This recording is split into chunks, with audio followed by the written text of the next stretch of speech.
Hey, Robin. Hey, Alex, that I light think behind me.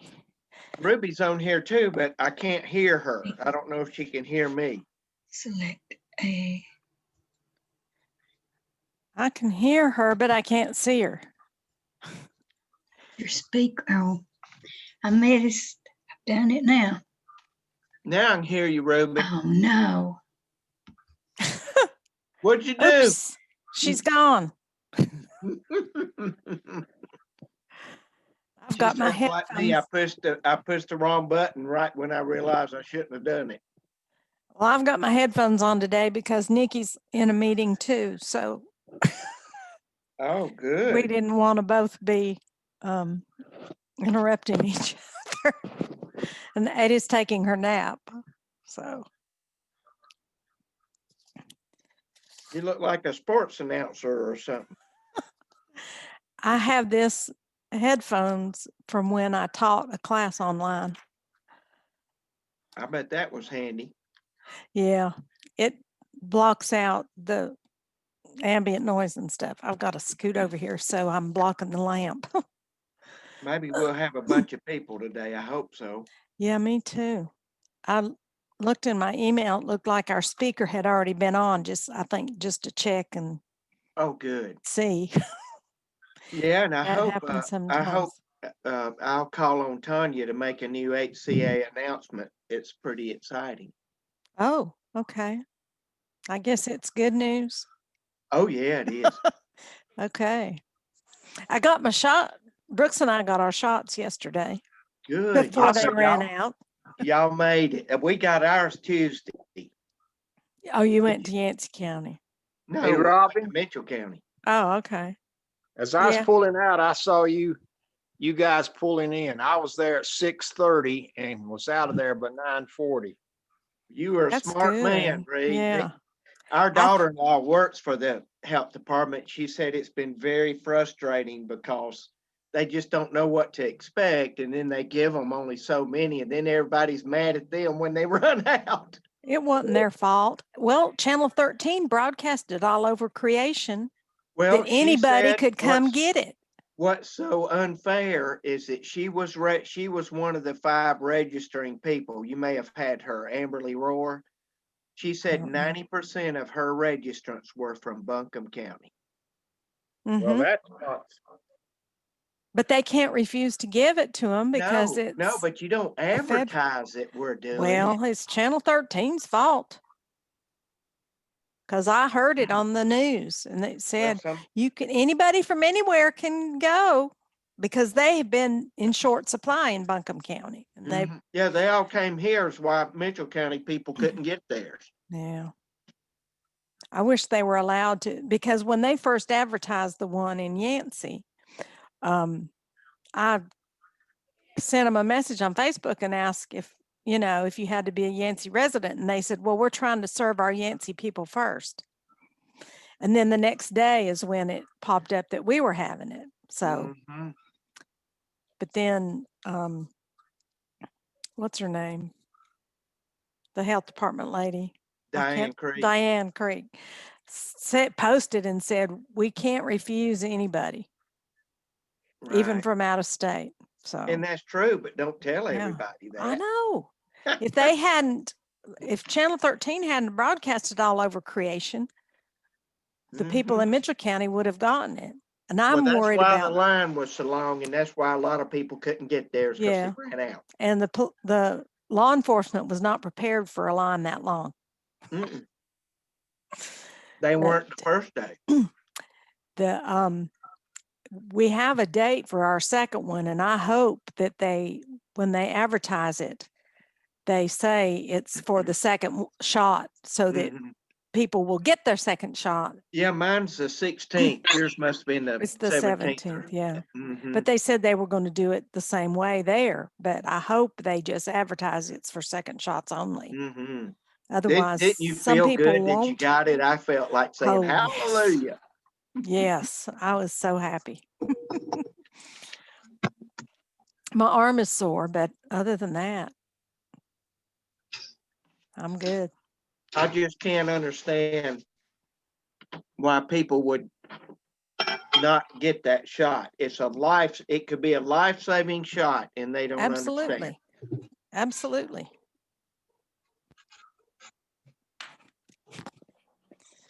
Well, looks like everybody's popping in. Well, hello, guys.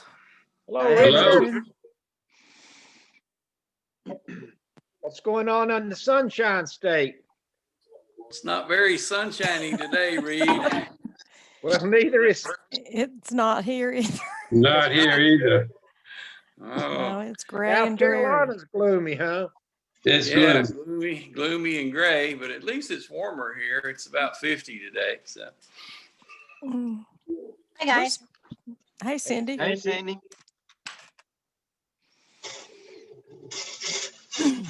Well, we would like to have 50 today, but we're not quite there. well, hello, Chuck. Hey, Chuck, how is your clinics going that we were talking about for the COVID? Are you getting all the kinks worked out? Well, we're having our first, and we'll talk about it later when we have everybody on board, but we're having our first vaccine clinic tomorrow. Tomorrow. So Yeah. They ran out of it yesterday, canceled the one for today that was at the fire department. Oh, You know goodness. why, don't you, Cindy? They ran out, didn't they? Yeah. All the people from Buncombe County came here and got them. You're Ah, kidding. No, it Amberly was- was registering registrants yesterday, and she said 90% of the people she registered were from Buncombe County. Oh, Well, my that gosh. shouldn't be. No wonder everybody was so mad. Some people stayed in line for 4 hours and then got turned away. Yeah. Yeah, that's because Yeah. the Buncombe County people had trouble getting their shot, so they all came here. Yeah. It was on Channel Ah. 13 that we were having one. So they came. Ah, My goodness, my neighbors up on Alpine Mountain, which are in bad health, were looking forward to that today. It was yesterday or today? Yesterday. well, I got, they Brooks and I got canceled it ours. yesterday. They probably Did didn't you get stand one in then. line? I How don't long know. did you stand in line, Robin? Well, I we was didn't in a- stand. They let us stay in our cars until it was time to go Well, in I the know, but building. how But long was, we got how there long at was it? 7.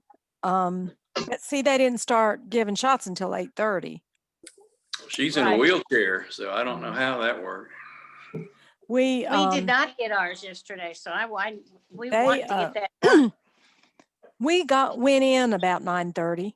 So it was about 2.5 hours, but really only an hour after they opened. Once they opened, the cars just went up, and they had you. It was very organized.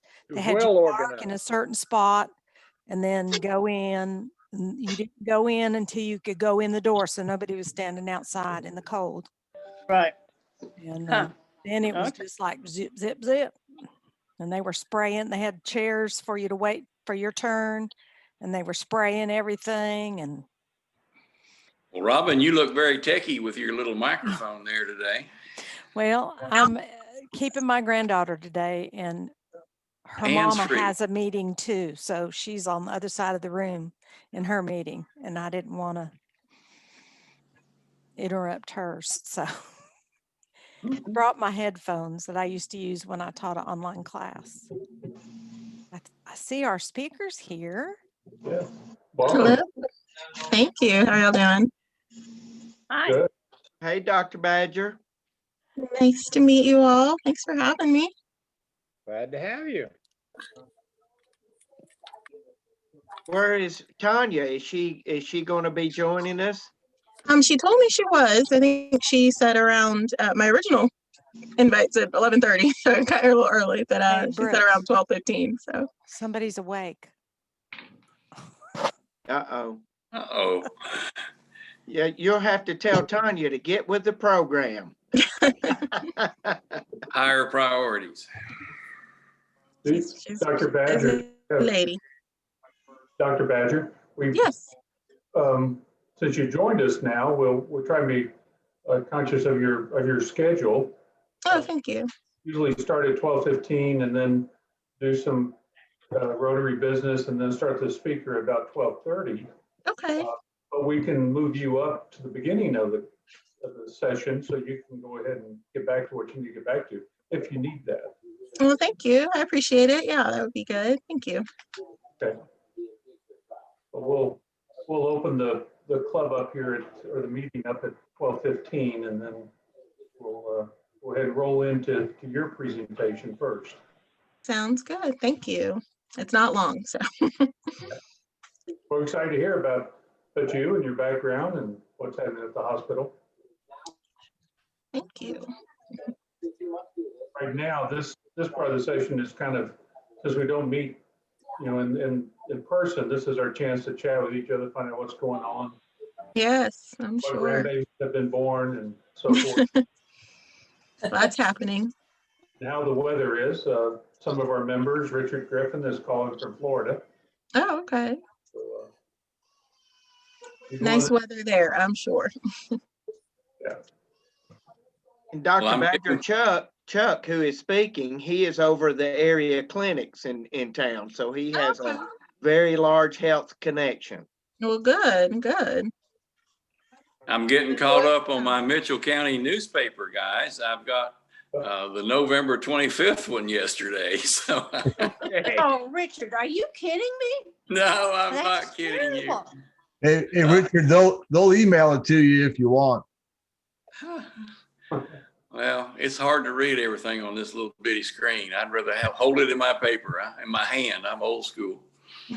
November 25th, that's like 2 months.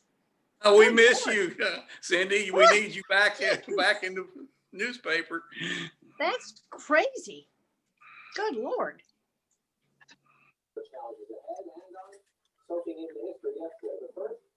News is still about the same.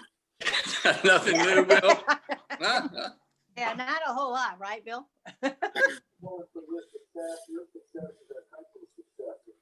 There's a little bit of news, changing news, but unfortunately, lots the same old, same old.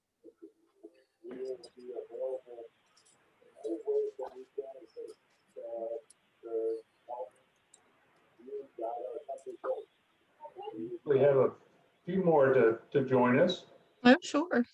I'm in no hurry. And a few chips. We have our newest member, Mr. Rogers, joining us. Oh, is that me? Yes, welcome. Yes, that is you.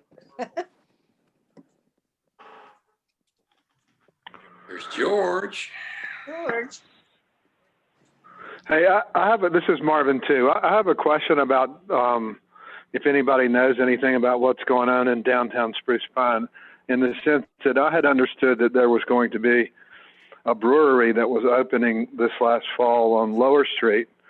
And I had understood that it was all ready to open, and it still hasn't opened. And I was just wondering if anybody knew why it hadn't opened. It opens in February. They were having problems getting their license from the state because they were so backlogged. So so they had to get a permit. I see. They did. It opens in February.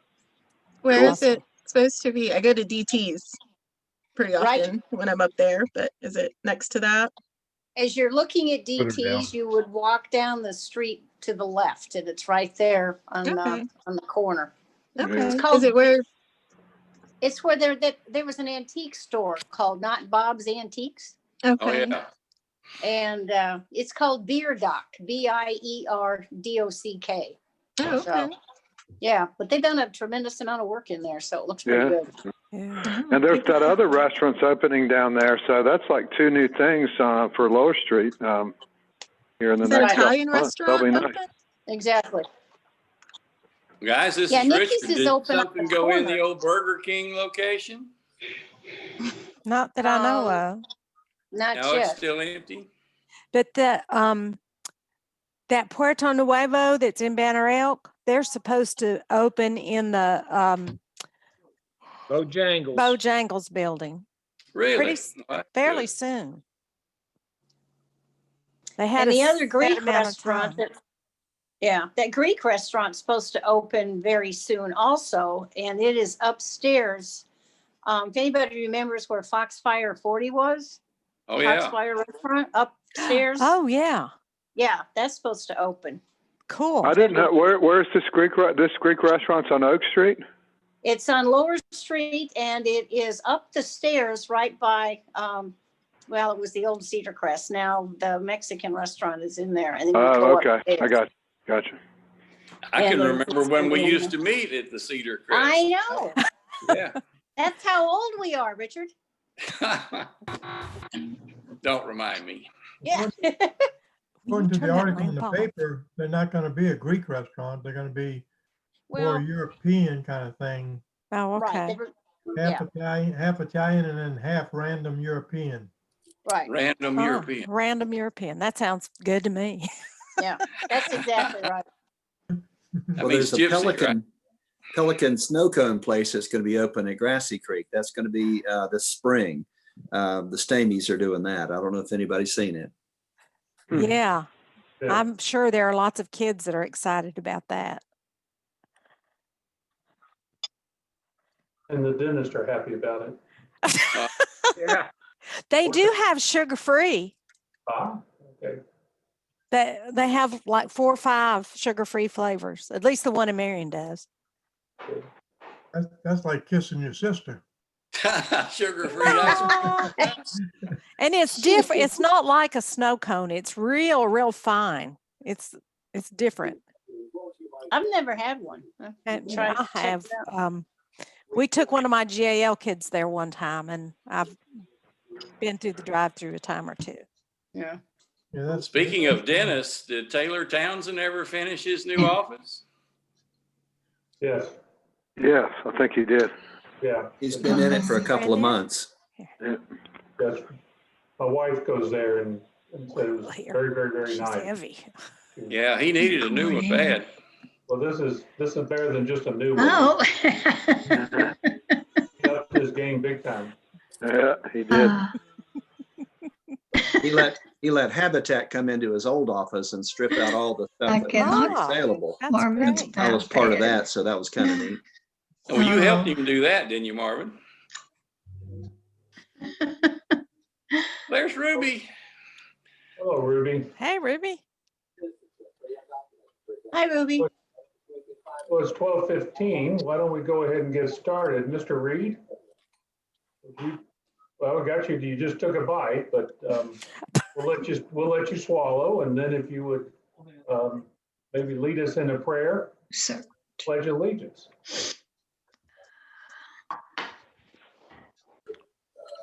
Let's all bow for prayer. Dear Lord, we thank you for the beauty of this day. We thank you for the fellowship of our Rotary Club. We thank you for safety in the inauguration of yesterday. We ask that you bless our new president and our country in general. May there be peace. We ask these things in thy name. Amen. Amen. Pledge. Amen. I pledge allegiance to the flag flag of the of the United States of of America America and and to the republic for for which which it it stands, stands, one one nation, nation, under under God, God, indivisible, indivisible, with with liberty liberty and justice for all. Stop video. All right. We're going to move the schedule around a little bit here. We have Dr. Badger with us, and to be mindful of her time and schedule, we're going to go ahead and let her do the program first, and then we'll break into the announcements and the happy dollars and so forth after that. So Alex, are you going to introduce our guest today, or is that Tina? I was gonna check, is Tanya on yet, Dr. Badger? I haven't seen her pop up. Let me scroll through. Jennifer Monty, I think Jennifer was supposed to introduce you. Oh, okay. They might be thinking we'll start later, but it's okay. I'm not too fancy, so I'm happy to tell y'all a little bit about myself. Well, there's If that's all right. Tanya is joining. There she is. Oh, okay. Yes, Tanya? Are you on, Tanya? She's still connecting. Okay. Oh, let me see her. Hello. Tanya, are you able to introduce Dr. Badger, or is Jennifer Monty with you? No, I can introduce her. So Dr. Badger came to us in the fall, and we have finally gotten her here on Rotary. So we're very excited. She's a general surgeon, and she works the East region, which is between McDowell and Blue Ridge. And we've been very fortunate to have her here. She's helping us move our surgical program along, and so we're very happy to have her. So I'll turn it over to Dr. Badger. She can tell you a little bit about herself, and I'll turn it over to you, Dr. Badger. Thank you. Thank you. Thank you. Good to see you. So thank y'all for having me. It's good to see some new faces. So I grew up in North Carolina. I grew up outside of Raleigh, and my whole family is still in that area. Went to undergrad at Duke because I wanted to stay close to home, and then ventured out to Chicago for medical school. So I went to Loyola Chicago, and it was very cold up there. And so I was excited to come back home and get to back to better weather.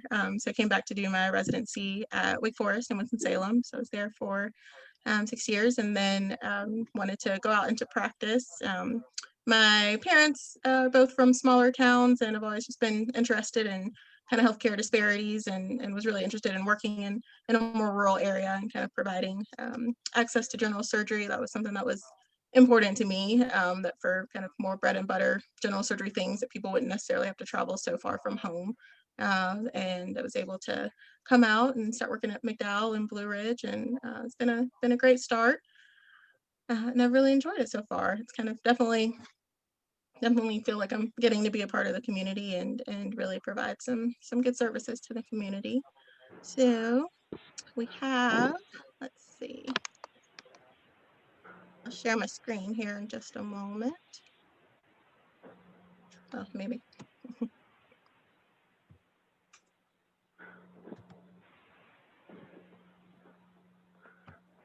There we go.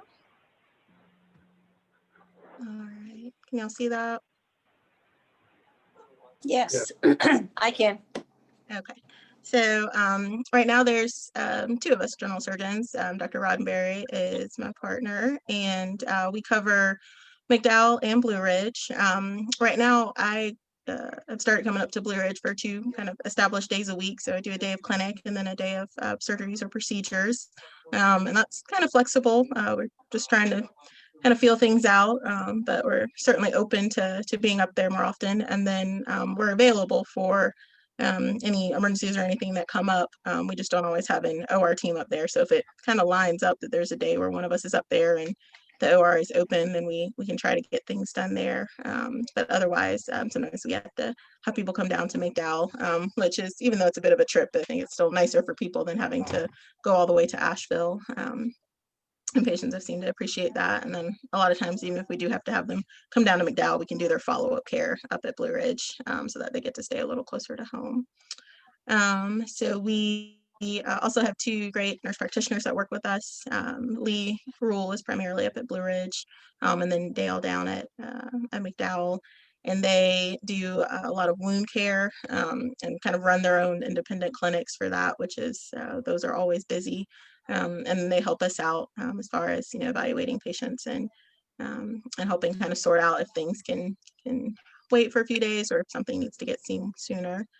General surgery kind of encompasses just bread and butter, anything intra-abdominal. So we take out gallbladders. It's probably the most common thing that we do. Appendixes, fixing hernias.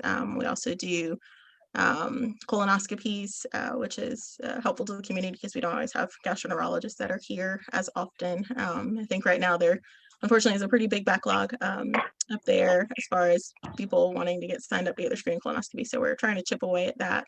And I think with COVID and everything, certainly people have been a little more hesitant to come in for those elective things, understandably, but we also want to make sure people are getting taken care of and not kind of putting things off and having health maintenance issues come up. So we are working on that. We do breast surgery for benign and malignant breast disease. And those are things that we can do up at Blue Ridge. Colon surgeries we can do up at Blue Ridge. So for the most part, we're trying to make it so that people can stay closer to home. Like I said, there's always one of us on call. So even if we aren't physically up there, we can help take care of patients that come through the emergency room or are there. I think that's it for my expansive slideshow. Sharing that. Do y'all have questions about anything?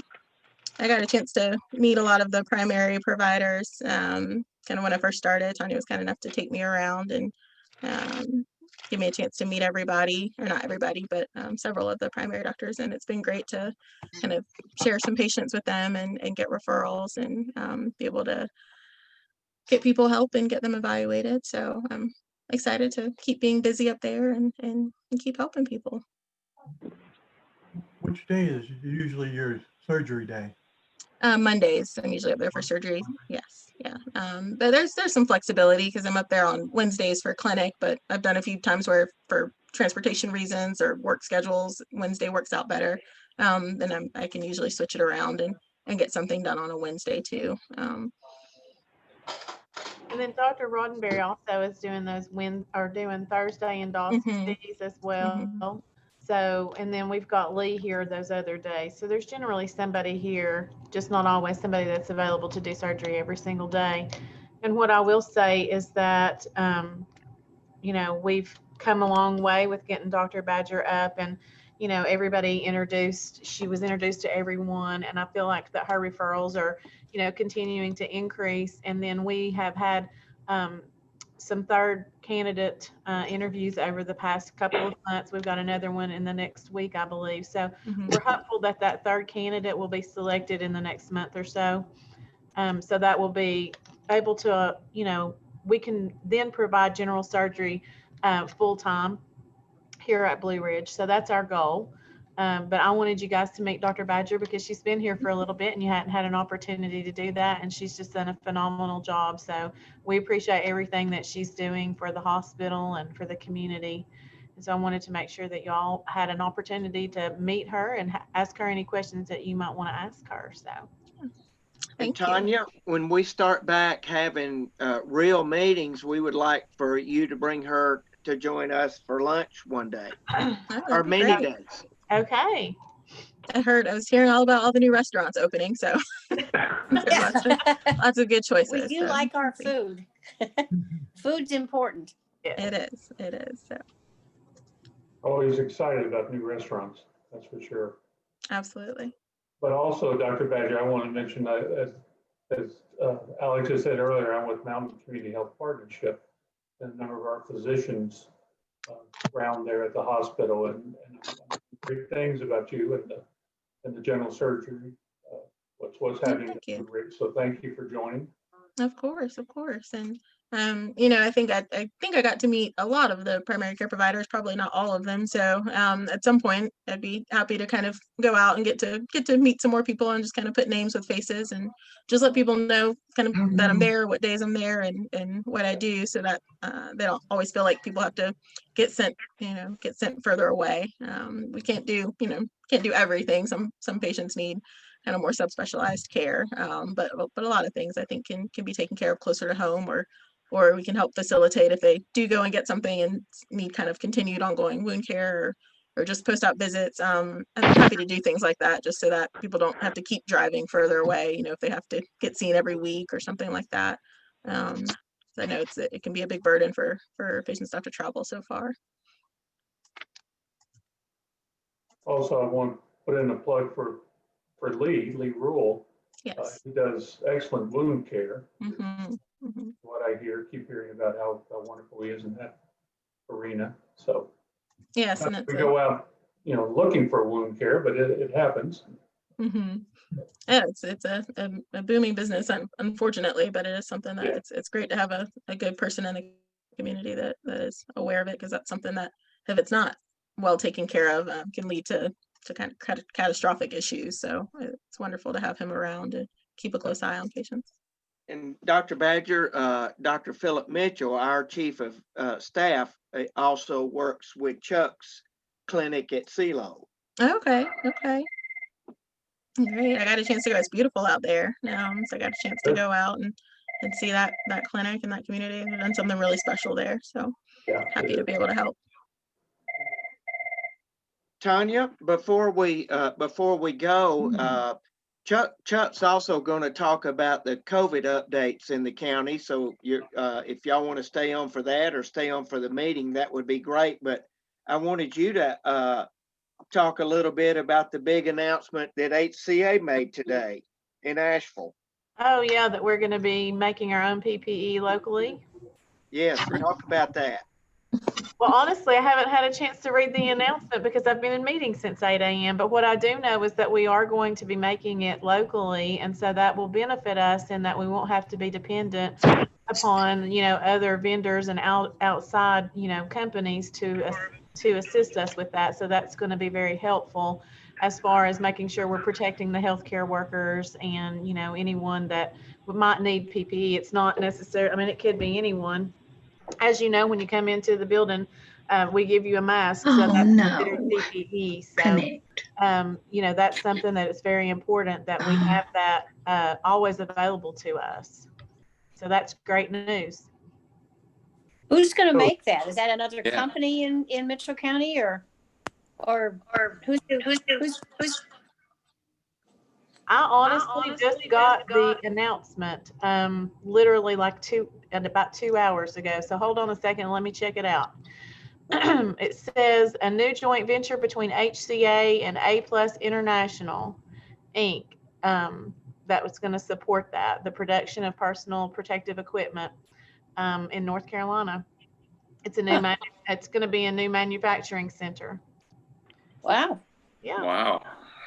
In Asheville. Yes. Oh, it's in Asheville. Okay. When you say local, it makes me think right in my area, but Asheville, which is still local, but just a little bit farther away. So that's good. Yeah. Yeah. That'll help. That is very good. Yeah. That's exciting, Tanya. It is. It really is. I'm going to stay on the call. Dr. Badger, I don't know if there's anything else you want to add or if anybody has any questions for her, but if she wants. Anyone has any other questions? Well, one whimsical question is, can you have a connection on Chicago pizza? I don't. I was more of I am more of a fan of deep dish now, so they converted me for that. But everything else, those winners, I'm like, I'm fine if I never see Chicago again, I'll be okay. So yeah, it's really cold. I'm from Illinois and it's cold. It's different. It's definitely different. So, but Windy. I can say I tried it. I tried being away from home for a while, and I was ready to come back. So. Yeah. Well, we're glad to have you. Let's give Dr. Badger a warm Spruce Pine welcome. Oh, thank you. Hey. Thank y'all. Yeah, Thank you so much. Thank you. I appreciate y'all having me, and I look forward to seeing y'all around and hopefully being able to get lunch in person sometime soon once we get everybody vaccinated. So. Thank you for joining us. You. We appreciate Thanks very much. Thank you. Y'all have a good rest of the day. Bye. Bye. Bye. Bye. Tanya, are you going to be able to stay for the whole meeting? Yes. All right. Well, I've been on meetings since 8 continuously. So I know. I told them I had to get off my previous meeting a little early because this was something that we've been trying to get her in front of Rotary for months. And I was like, I have got to get on this call. So I took a little time and took off of that meeting quick. So. Thank you. Well, we'll go ahead and run our normal agenda, and that's to roll into announcements. Any Rotary announcements for the group?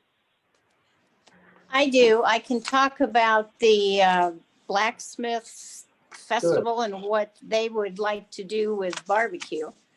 Okay.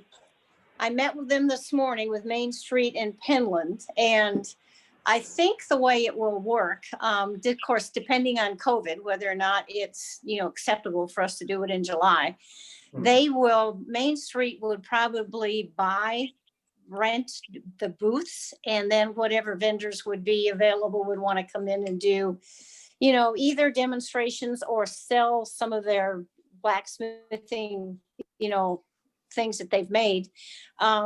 They seem to be fine with that. They're just more concerned about the safety of having the event than anything else. But I explained to them the booth fees, and if they did demonstrations that included children, of course, there's no charge. But then Main Street said they would probably just go ahead and buy X number of booths and then let the blacksmiths, use them. The question they had was, they were concerned they didn't want to take over our festival. Do we have a limit to how many vendors we would let in? Well, we don't have an exact limit. We do want to, we have been trying to keep everyone within the fence to consolidate the event because we don't have a ton of vendors and people. Right. We can use space outside of the fence if we choose. So I would say we're probably not limited based on how many people I think might show up for both festivals and spaces and such. So I mean, of course there will be a limit, but we would have to go down there and sort of walk it and get some ideas about the dimensions. I can't remember exactly. It's been well over a year since we measured it the last time. But I would say probably not a limit. If we saw, tons of things coming in, we weren't expecting, we just have to cut it off. And if we get to that point, then probably Glenn and I or whoever else would probably already have been down there and measured everything out and checked it if we get to that point. So right now, I would say not really a limit based on history. That'd be a good problem to have. That's what I thought. I didn't really think that they could possibly take over the festival. I was just tickled to death to think that they wanted to come. But Main Street thought maybe they could buy, starting out, maybe 5 or 6 spaces and then go from there. And if there were more individual people that were interested, but keeping it all within the blacksmith, I mean, it's got to be a craft or some sort of a vendor that sells supplies or a booth that would involve a demonstration. So I thought it all sounded great. So. Yeah. Floyd, that sounds good. Floyd, is there any reason to keep them on the perimeter just for safety purposes if they are doing demos?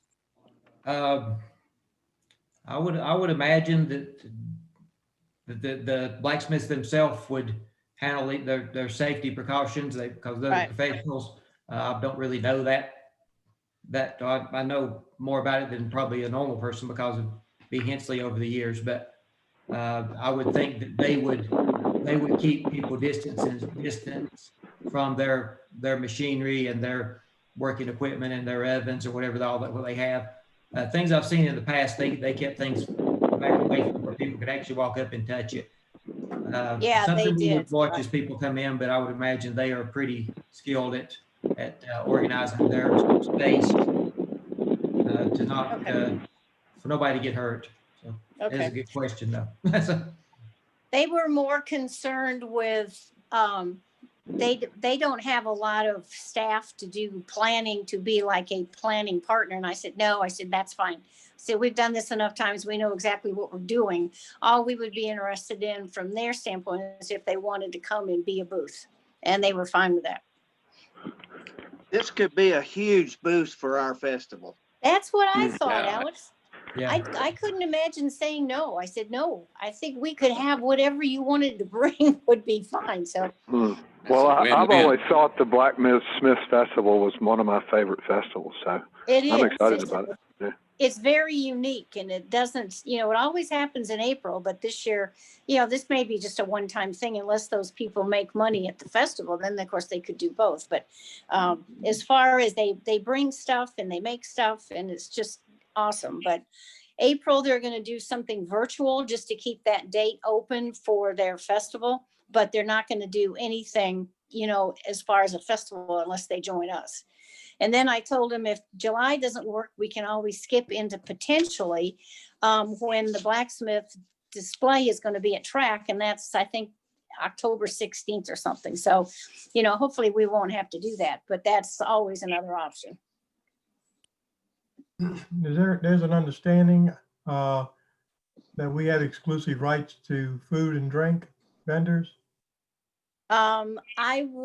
I did not specifically say that, but Penland does not do food and drink. That would be Main Street. But I'll make sure Libby understands that. I don't think they're interested in food and drink. They were interested more in vendors that have either they are a craftsman themselves or they sell supplies that deal with that craft, but not food. But Right. I'll make sure of that. Yeah, I mean, I only bring that up because as we start allocating, we always try to be careful not to have too many vendors Right, and then end up with nobody making money. right. They were not concerned, I don't think, with food, but I'll make sure of that. Cindy, could you explain about the connection with Penland? Because I was under the impression Main Street does this, but is Penland, is it a joint venture that between those two? It is a Main Street venture, but Penland is the one that puts all the hands-on displays and the things that, when they have those big tents that are along the railroad track and all the things that are going on in there, that's Penland. So the call I was on was with Penland and Main Street, but most of the planning that has ever gone through with that has been through Main Street. So if any of the vendors wanted to come, but they're normally associated with Penland. They do a pig roast, but they're not doing that. They always do that at the end of their festival. They have a big pig that they roast, but they're not doing that this year. So, and we don't care about that anyway. We just thought it would be cool to have the vendors come, but Stacy's a big planning person in that. They always have a master blacksmith that comes that does classes at Penland. So it's sort of a collaboration, but Main Street's really in charge.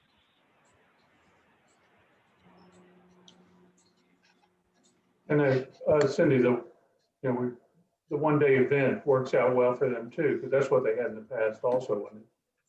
Correct. 10 to 4 on one day only on a Saturday. So that appealed to them too, that if they were busy, summer is usually not their free time. They're pretty busy with classes, but because it's only one day, they thought maybe they could, whoever would be interested, it may turn out that we have a lot or not a lot, but at least that day was not something that was terribly constrictive because they just were there for one day.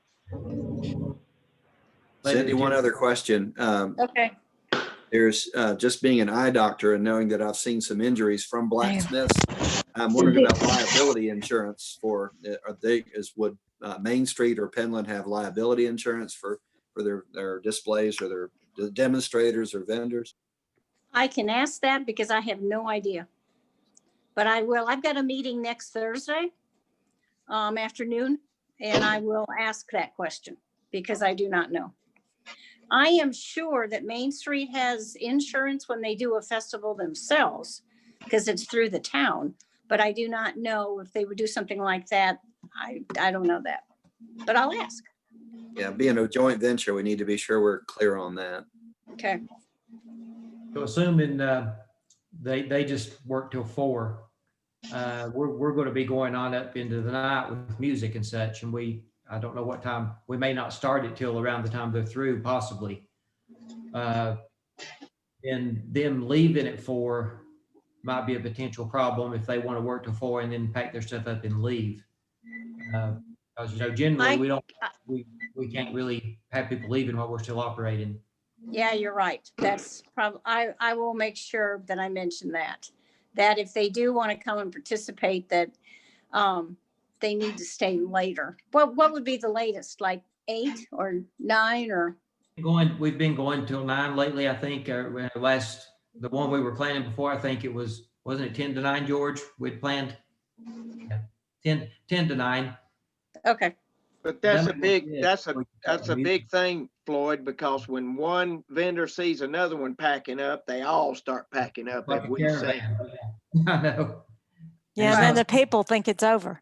Yes. Okay.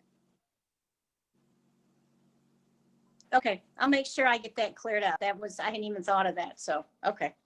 What we could work on is get all the blacksmith down on one end, maybe down on the playground end, and they literally could pack. The problem before is we've got cords out and we got tons of people walking around and people trying to bring their vehicles in there. But if they were all conjugated down on one end where they could have access to come in, they truly could leave at 4, I would think. What do you all think? It's possible. It's possible. Yeah, I would say so too. I just am so excited about having something there that people can actually see and do. I think it would be, a plus for both. So, We but could I will possibly- ask that question. We could I think there's- possibly mark off the area once they're closing the blacksmith part. We could possibly mark it off with some tape and cones or something and close it down and let them go out that gate on that side as long as everything else was on the other side, the side we take the gate down ourselves every Right. year. So that's a possibility too, depending on. I think that's something They we may want can, to stay. yeah. I Yeah. think we can work that out. Well, We'll work that stuff out. Back on the insurance, I believe we require each of our vendors to have insurance of some kind. George probably knows more about that, or Floyd, because I keep getting the forms that say, sent to us that say that they have insurance. So I don't know if that insurance Yeah, and customer getting hurt. It probably just covers them and their stuff. I don't think that would cover our patrons. Most of yeah, them. okay. We as a Rotary, we're covered by Rotary International Insurance. We are, for yes. having a festival. So I don't know that that'll be a problem, but obviously if we can get somebody else to step up in the liability line with us, that's never hurts. Yeah, especially with the Yeah. blacksmith stuff. of course, if somebody comes that's just a vendor and is not going to bring their, all the fire and all that stuff, then maybe that would change what kind of insurance they need, maybe. We didn't really require the individual selling vendors to have the insurance. We only required insurance for our food people. Obviously, for obvious reasons, you Sure. domain poisoning or whatever might happen. Okay. But we never really, the small individual vendors, we've never really required them Okay. to have insurance. I mean, it'd be ideal if they did, and some do offer it. I mean, some just do it as a matter of course, but we understand that our blanket liability policy will cover what all could they do, that would be that disastrous. I'm not talking about the blacksmith. I'm talking about, the average selling vendor. Yeah. Right. What kind of liability exposure would we have anyway, really? George, I wonder if our policy has exclusions on something like that, only because someone's walking by, something pops out, like an eye injury, like Marvin mentioned. I wonder if our own policy has exclusions that we need to be careful of. It's a Rotary International coverage for all Rotarians. We would have to check with them. It might be worth a call to an expert. I'm sure Rotary has an expert just on insurance. Yeah, sure. And I think that I have a copy of that policy Yeah, I think we've because got one. we were double insured, and I wanted to be sure that Rotary International covered the same things that the one we were paying for. So. But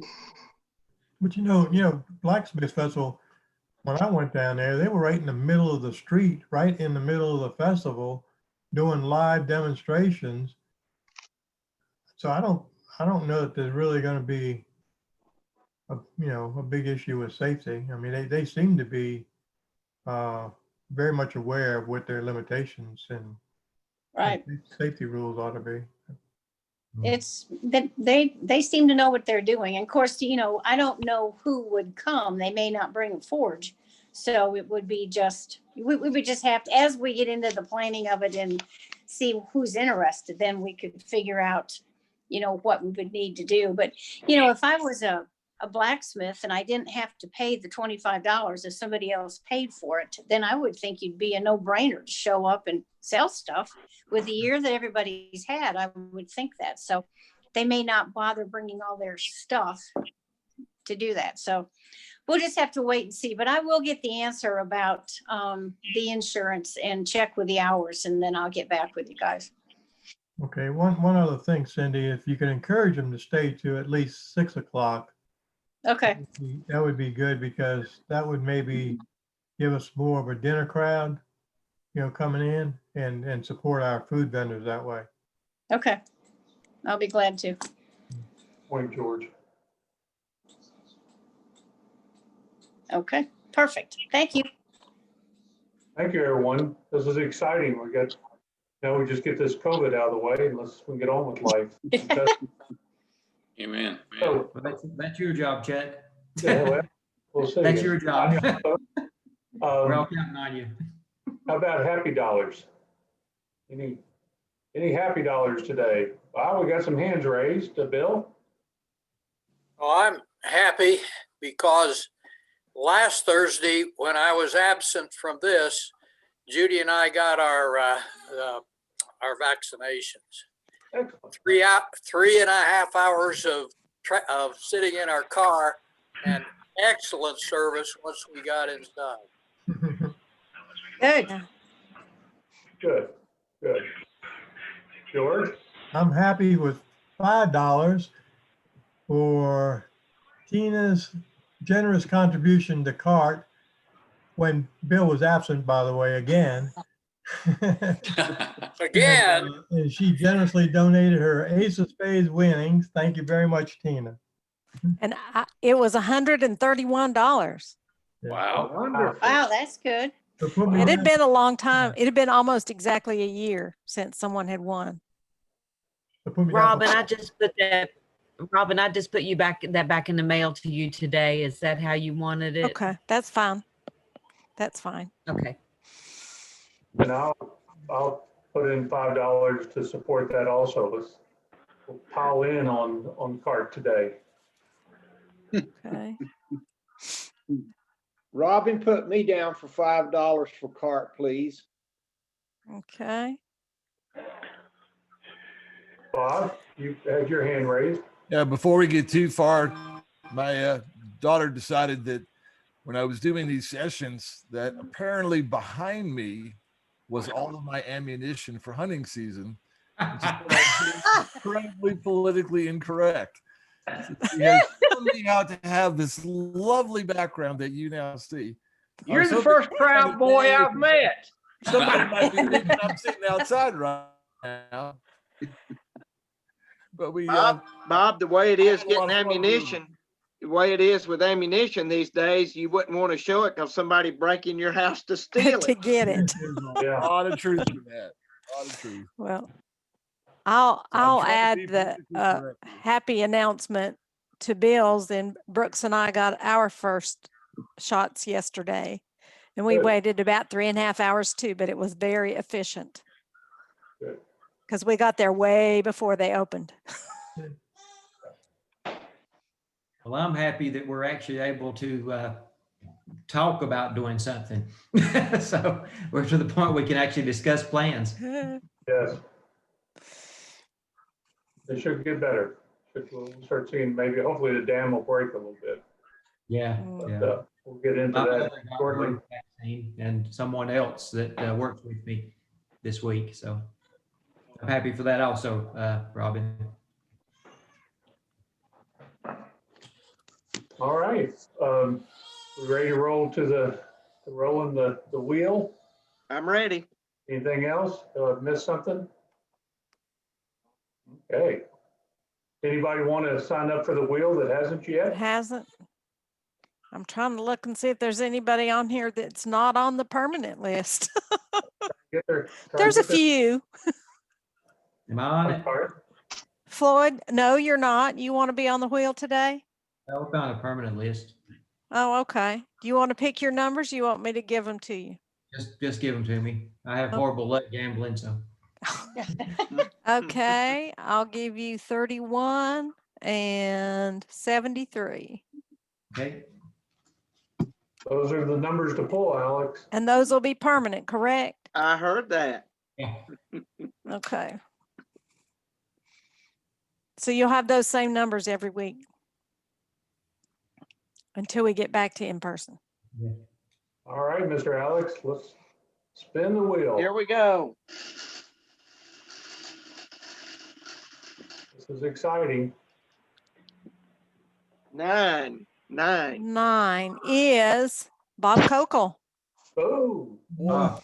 you can go buy some more ammunition. Not with that, he There won't. is none He's to gonna be need more had. money than that. Gone sky high. What's the number there, Robin? How much we talking?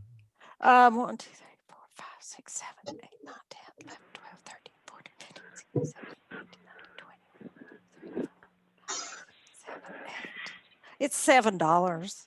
All right, we'll toss it in. It's not going to match Tina's 131, but That'd buy one Tina's bullet. money's going. My money's going with her. Okay. Yeah, Thank I'll you. have to add up what we've got in Congratulations. cart this year so far. I haven't done that, so Yeah. I'll let you know next Well, week.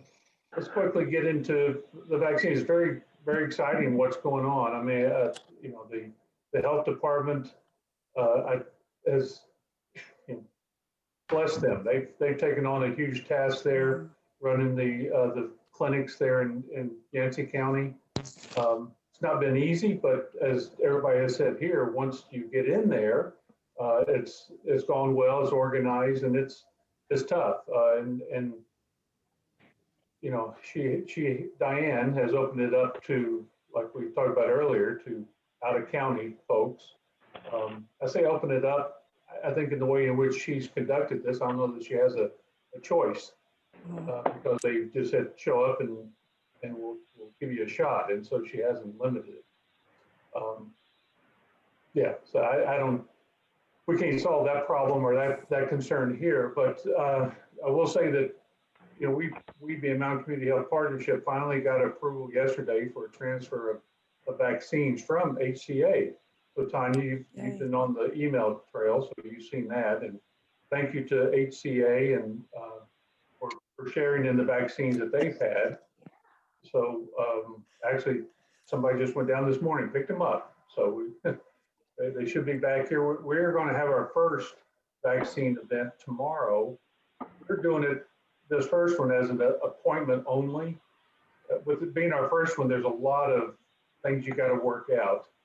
We didn't want to also have a huge crowd backing up into the highways on this one. So we used our own over 65 patient base or patient list to reach out and contact our patients. Obviously 500, we have almost 3,000 over 65 patients. So the 500 barely tapped into it.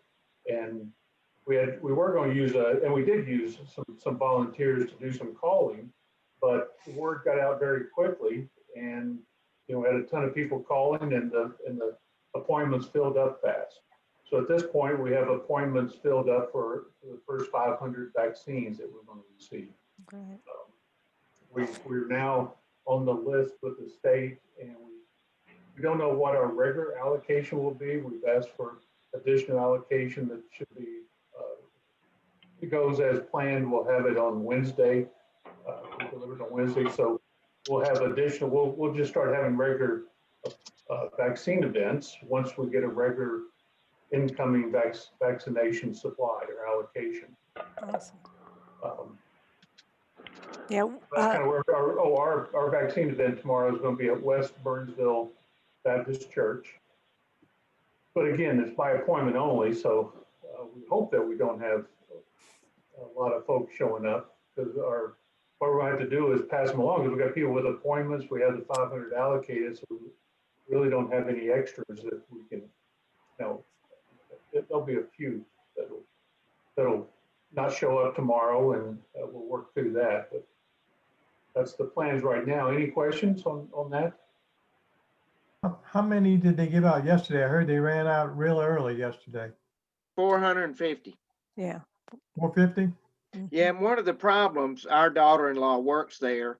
She was one of the people registering. She said 90% of the people she registered were from Buncombe County.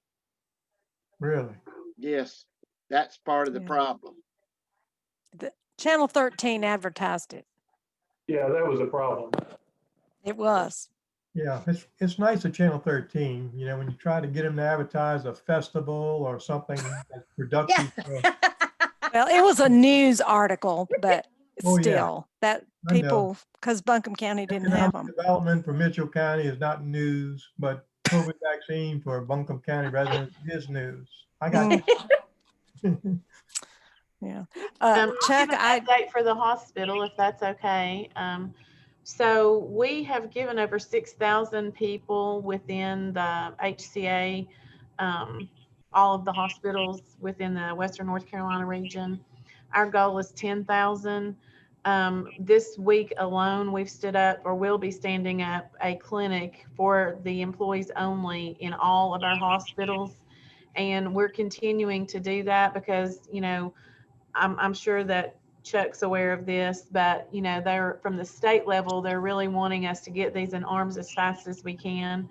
And so we have another clinic for our employees tomorrow.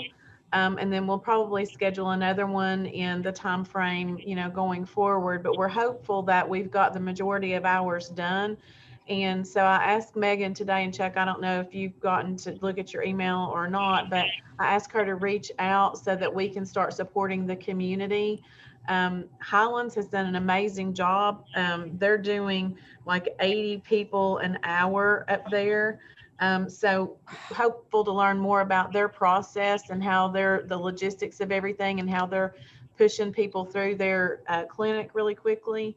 One of the things that I will say is that there's people, you don't have to be a healthcare professional to help. So if the community, you know, needs different, you know, positions, you know, anyone could help do some of the positions. You just have to learn maybe how to put things into the CVMS system, which is something that's required, so that we can track and know who all's had the vaccine. So just, you know, wanted to let you guys know that, you know, we're tried to initially get all of our employees as much as we could, get them vaccinated, and then we'll be helping with the community events going forward. Yeah, And then Chuck, I'm sure that because we're getting allocations, you know, we'll continue to probably check in with you guys as well as the health department to see how many HCA can, you know, transfer to you guys, so that we can get them allocated out to the communities faster. Thank you. Awesome.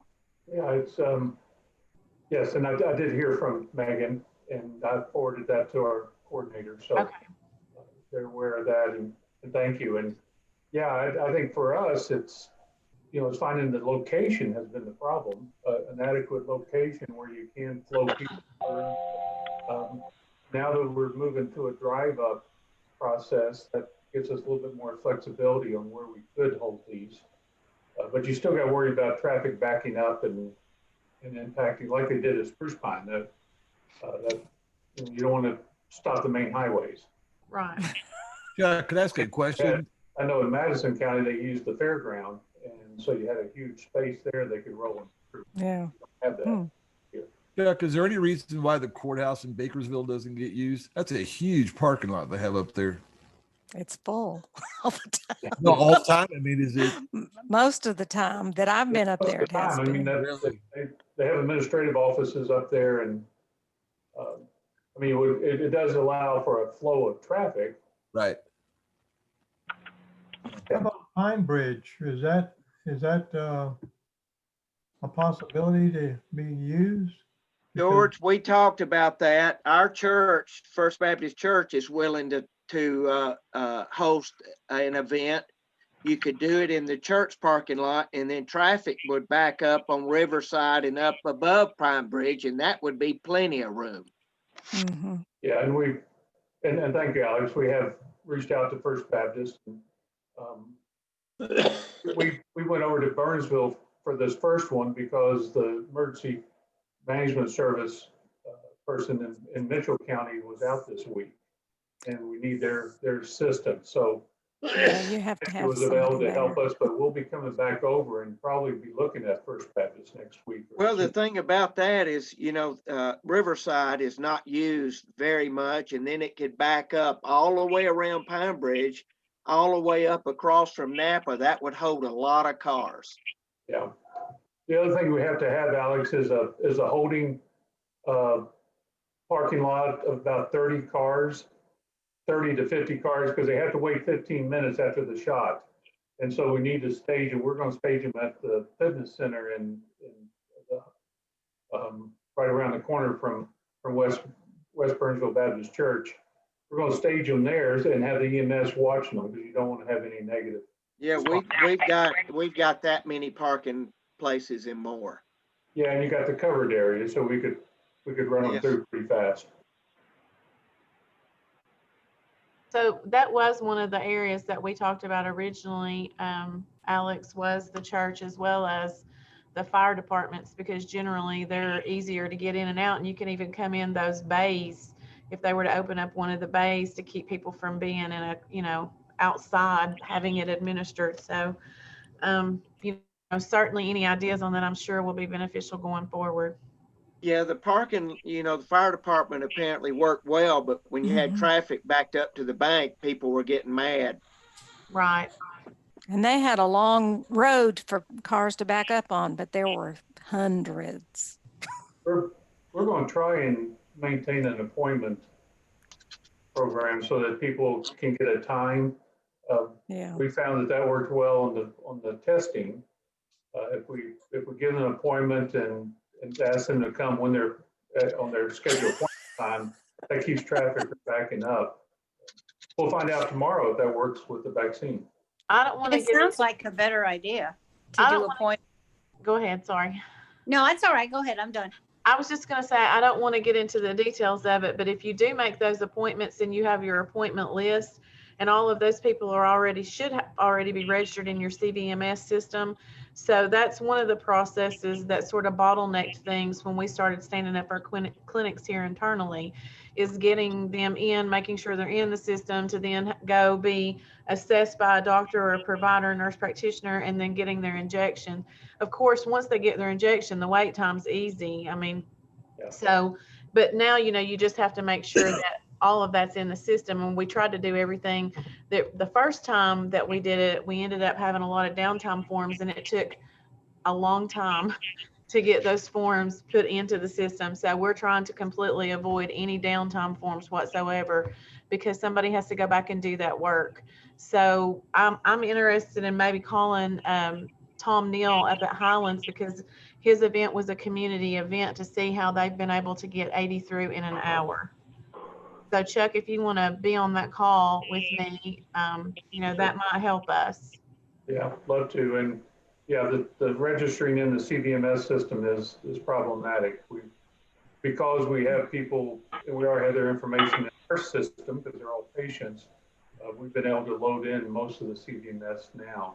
So, but we are taking paper forms, so if we miss something, we can load it in later. I think what they did yesterday is they just put the basic information in before we got our shots, and then we kept our papers with us, and then there were some volunteers at the end that put the rest of the information in that was required. So they didn't put everything in beforehand. Right, and that is a process. You have to verify it from the beginning, and then you have to also make sure at the end that whatever, that the vaccination was actually entered in correctly. Yeah. And that it's in the system. So it is a two-step registration process. Okay. And then we've got them coming back in 4 weeks. Right. So. Start all over again. It should be easier the second time. Yeah, we've gone through, tomorrow will be our third clinic. So we just continue to learn as time passes, but. Yeah.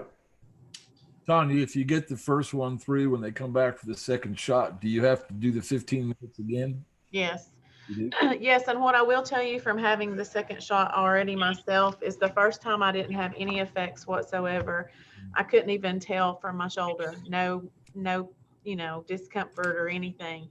But on the second one, just about everybody that I know had some type of a fatigue, tiredness, soreness in their arm. And it happened from anywhere from 4 to 6 hours all the way up to 2 days afterwards. And so it hit me pretty hard. Like I had to lay down for the night because I was feeling like I had the flu. So. I'll say that's what's happened for our folks also.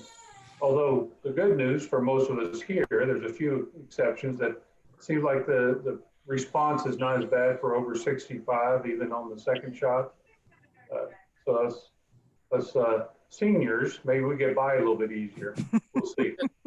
Does it affect the driving time? Is that a problem? on the second shot? The 15 minutes? And yeah, well, did you feel bad enough you couldn't drive? No, Oh, It usually doesn't impact that quickly.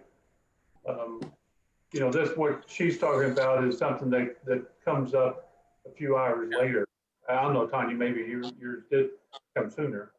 I mean, I've talked to several people, you know, that has had the second vaccination, and most of them started experiencing the fatigue and tiredness and flu-like symptoms about 4 to 6 hours in. And then some of us, like myself, I didn't really start feeling bad. I mean, I woke up feeling a little like, oh, I just don't feel good today. But by the end of the day, and I'd had it on a Monday at 10 a.m., by Tuesday afternoon, I needed to go lay down. I was very tired. So, but Are you holding? I took ibuprofen and Tylenol, and by the next morning, I just had like a small headache, and I was fine the next day. Are you holding him for the 15 minutes though? Yes. Or are they? You are second time. Yes, so actually, I don't know what they're going to be doing in the community, because we've not been able to participate in those yet, because we've tried to get all of the healthcare workers through quickly and first, so that we can then start helping support the community. But we've actually had some that's had to wait 30 minutes because they've had anaphylactic reactions in their past. And so whenever they do the assessment on you and ask you a series of questions, if there's some things that, you know, flag out, that might warrant you to have to stay the 30 minutes. yep. But we're planning on doing the same. But I will say we've not had anybody with any major issues. So that's a good thing. Yeah. And I think the other thing that you mentioned, Tanya, is you know, taking the Tylenol, the ibuprofen. You know, when you get home that evening after getting your shot, be it the first or the second, is a good thing to do. Good idea. Yeah. And everybody reacts differently. So you may not even have an issue at all. So hopefully that'll be everybody here. Yeah. Doesn't have an issue. Well, none of us are, well, I don't want to misspeak, but you're probably one of the younger ones here. So that's probably why you got hit the hardest. I'll go with that. Okay. I am over 50. Just to say. Okay. Well, you hide it well. You're still young. So you know, again, you know, it's very frustrating because it's so complicated. Well, it's not so. It's been very cumbersome to get approved in the system with the state. Just call after call, Zoom meeting after Zoom meeting to finally get it set up, and then to get our allocation. And now to keep track of it, because we're going to have to keep track, like she said, of which dose you got, or you know, which vial was given to you. Track that, get that in the system, show that you qualified and are eligible. There's not a penalty to us, but we are being warned greatly that, you know, don't mess this up. Don't Come here, sweet don't girl. give vaccines to Come people that here. aren't eligible or. Oh, look at Well, there's that. look at that. Oh. What a cutie. Yeah. I'll have to pay another $1. Yeah. That one might be worth 5 or 10. I don't know. Oh, absolutely. 20. I think we should pay you the $1. Yeah.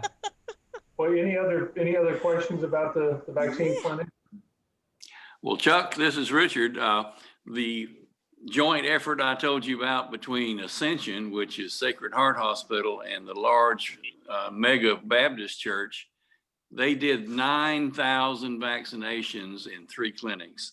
Wow. And theirs really got rolling after the first one. The first one was not too smooth, and the second and third one went very, very well. So you guys will get it. Yeah, I think, you know, I looked at that with envy, Richard, what you sent me, because they had, you know, 20 people set up on the computers to enter your information.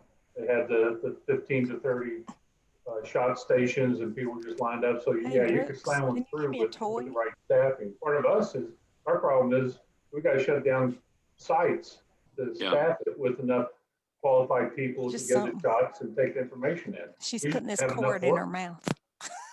So Chuck, Ascension has, in today's paper, they announced it, they have a go team of 72 of their employees, all the way from nurse practitioners to physicians.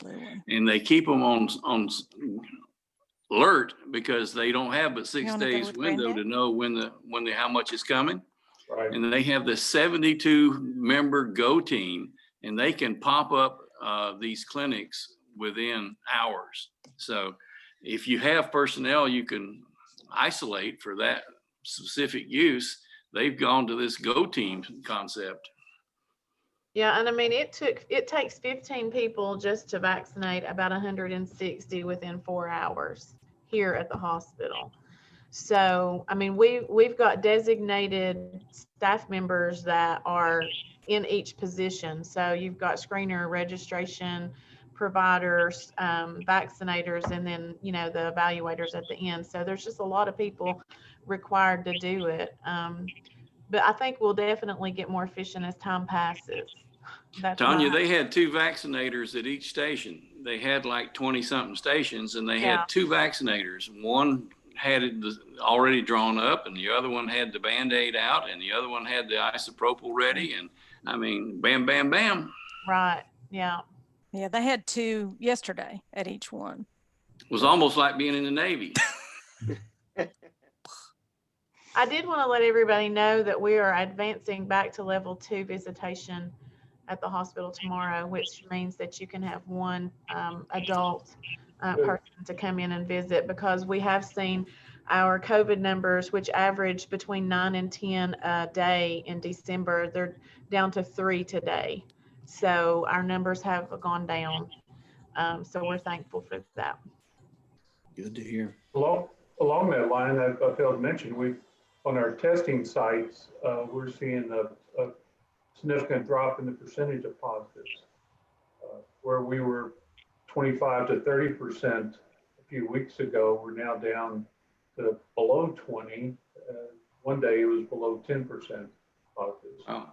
So, you know, that's moving in the right direction. And the number of testing that we're doing has dropped significantly. We're generally down below, right around 100 tests a day, and we were doing close to 200.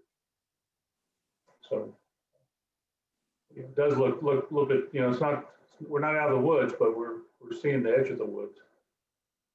Moving in the right direction. Yes, ma'am. Yeah, that's all we can do. All right, well, if there's nothing else, I think we got an ace of spades, although Tina took it over last week, but there's still a chance. Zeroed us out. That's right. Anybody want to put their money in before he draws? Sorry, I'm muted. If we got numbers. We got our regulars. Yeah, there's 12 regulars. So that'd mean $6 if you win today. Yep. Long shot. I'll put money in, but how do I get it to you? I'll send you a email bill at the end of February. Okay. I'll just send you an email that tells how much you owe and which thing it's for. That's what we've been doing. Okay. And Tanya, we've been missing you. Join us some more when you Yeah. can. We know you're busy. Yeah. Listen, I would much rather be hanging out with you guys than doing some of the things that I'm having to do right now. I'm sure. Do a little bit of both. Yeah, I thought I was going to die today. We had meetings from like 8 until I'm good. I 12, still have 15 some more. straight. And I was like, I've got to go to the bathroom. Well, this could be your relief. I know. Yes, my self-care. Go to Rotary. Yes. Comic relief. Community obligation. Yes. Well, I guess that's about the best anybody's ever said about us. Yeah. Well, Robin, do you have the person picked? No, let me do it. Okay. I don't know if you can see that. It's number 12, and that's Bill Felkel, and he's not here. So we can draw for him or let him draw when he's back next time. Draw for him. Usually joins us, so why don't we wait for him to show up next week? And, Maybe we need proxies. yeah. Yeah. Do you get to split the money? You split the money with the club. So this last I meant one. with the proxy. Yeah. Oh, Yeah. oh. That's between you and the proxy, I bet. So are we going to draw for him or are we going to wait? Draw for him. Draw Okay, for him. Want to draw for him? Okay. okay. We need to get rid of some cards. How about George, you want to call it out? Which George? George Walker? 1 or George 2? George 1, I guess. Now, keep in mind, this is the only time Alex plays with a full deck. I'll call it. Right. I'm hoping Tanya's theory of splitting with the proxy works and I get my $1.50 out of this. Yeah. Okay, keep rolling. Okay, you know the deal. Tell me when to stop. Stop. Stop. Isn't that funny? He froze. He froze right then. Alex, you're froze. How convenient. George, you're more powerful than you thought. No telling what he's doing. Ace of diamonds. Ace of diamonons. You Okay. hear me? That's Yeah, close. you froze there for a minute. I don't know what happened. I guess Dr. Walker saying I didn't have a full deck. No, I was saying you did for the first, Oh, for the That only had time. something to do with First being up time. there in those mountains. Yeah. All right, folks. Well, this has been a great meeting and it was wonderful to meet the new surgeon. Mhm. There, you got a good one there, Tanya. We really do like her. We've got a whole lot going on here at the hospital. We've got a new urologist and a new cardiologist, and Yay. we've got more podiatry for foot specialist surgeries that we're going to be offering. And we've just got a whole lot going on. We've got thanks to Marvin hooking us up with Dr. Baltor. She's going to be starting in the next couple of weeks as soon as we can iron out her lease for the specialty clinic over here. And so just a whole lot. And I think Dr. Townsend's planning on in the next few weeks, sometime in February, to restart his cases. So just a lot going on, and, you know, managing all the recruitment of all of that and the COVID thing. It's just been a little chaotic, but we're just happy that we're able to get, you know, more services for the community. So. Good job. Yeah. Very good. Thank you for all you do. And what Well, thank hospital you. does for our community. Thank you so much. All right, well, shall we close with is there anything else? If not, we'll close with the 408 test of things we think, say, or do. Is it the The truth? truth, is it fair to all concerned? Will it build goodwill and better friendships? Will it be beneficial to all concerned? Okay. Thanks, folks. Okay, guys, see ya. And stay safe. Tina, if you can hear me, I've got your pictures. This is Bill.